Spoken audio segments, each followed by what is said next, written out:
ఉత్తరాఖండ్లో హెలికాప్టర్కు ప్రమాదం తప్పింది. అత్యవసరంగా రోడ్డుపై ల్యాండ్ కావడంతో హెలికాప్టర్ వెనుక భాగం కారుపై పడింది. హెలికాప్టర్ కారు స్వల్పంగా ధ్వంసమయ్యాయి. ప్రయాణికులు సురక్షితంగా బయటపడడంతో అంతా ఊపిరి పీల్చుకున్నారు.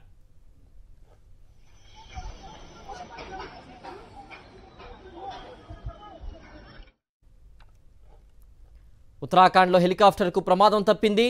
అత్యవసరంగా రోడ్డుపై ల్యాండ్ కావడంతో హెలికాప్టర్ వెనుక భాగం కారుపై పడింది. హెలికాప్టర్ కారు స్వల్పంగా ధ్వంసమయ్యాయి.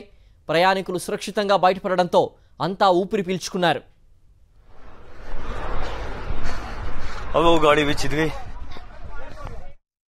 ఉత్తరాఖండ్లో హెలికాప్టర్కు ప్రమాదం తప్పింది. అత్యవసరంగా రోడ్డుపై ల్యాండ్ కావడంతో హెలికాప్టర్ వెనుక భాగం కారుపై పడింది. హెలికాప్టర్ కారు స్వల్పంగా ధ్వంసమయ్యాయి. ప్రయాణికులు సురక్షితంగా బయటపడడంతో అంతా ఊపిరి పీల్చుకున్నారు. अब वो गाड़ी भी छिद गई।